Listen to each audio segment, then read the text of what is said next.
저는 평상시에는 그래도 어느 정도 자제가 되는데 제가 좋아하는 반찬, 특히 고기가 나오면 이게 수저를 놓을 수가 없어요. 아, 그러더라고요, 진짜로. 네. 네. 뭐 어느샌가 계속 먹고 있고 그런데 요 과식과 폭식을 좀 안 할 수 있는 방법 같은 게 있을까요, 임 교수님? 네, 제가 과식, 폭식 예방법을 몇 가지 정리해서 말씀드리겠습니다.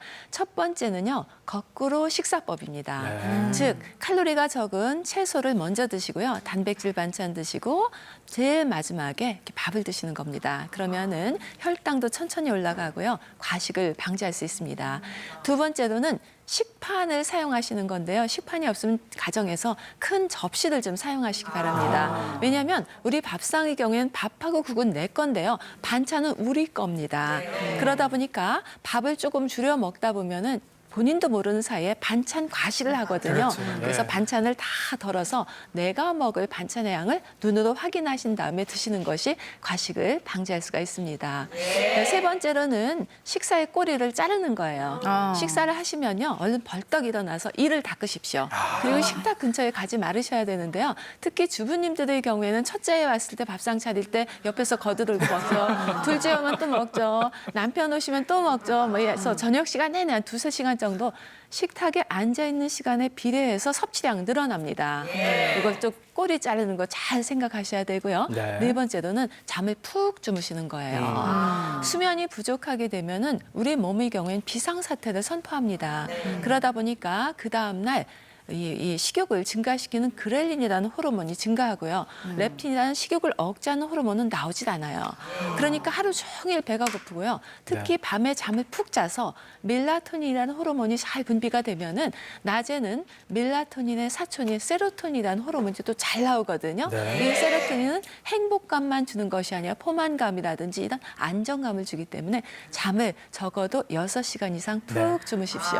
네, 아울러서 뭐 끼니를 거르지 않아야지 다음 끼니에 폭식하지 않는다는 것도 기억해 주시고요. 다음 장수 식습관 볼게요. 아침밥을 거르지 마라. 100세 청년으로 살고 싶다면 아침밥은 꼭 먹어라. 아침밥이 장수에 굉장히 중요하네요, 이 교수님. 주로 아침밥 거르는 사람 핑계가 바쁘다는 핑계예요. 바쁘다. 근데 거꾸로 뒤집어 놓고 보면은 게으르다는 거예요. 늦게 일어났다는 거죠.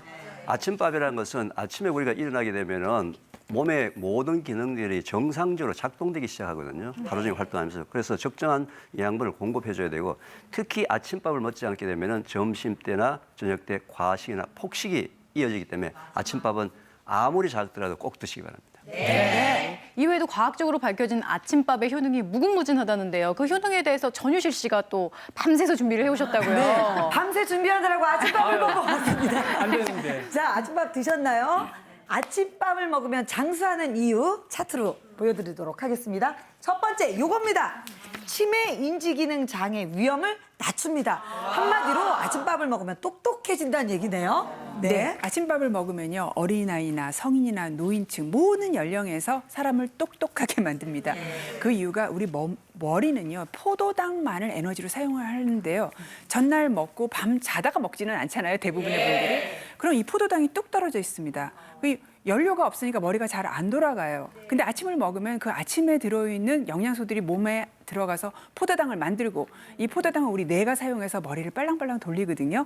그래서 실제로 아침을 드시게 되면은요, 분들도 단기 기억력이 훨씬 더 좋아지는 것으로 보고되고 있습니다. 네, 이 방송 보시면서 아침 안 드신 분들은 뻘떡 일어나 아침 드세요. 자, 아침밥 먹으면 장수하는 이유 두 번째입니다. 요거 아주 중요합니다. 맑아집니다. 심장마비, 뇌졸중 위험을 낮춘다. 혈관이 좋아진다는 얘기네요. 네. 미국에서요, 6,500명을 무려 19년을 추적 관찰해서 아침밥을 먹는 분과 안 먹는 분의 건강 상태가 어떻게 되는지를 봤어요.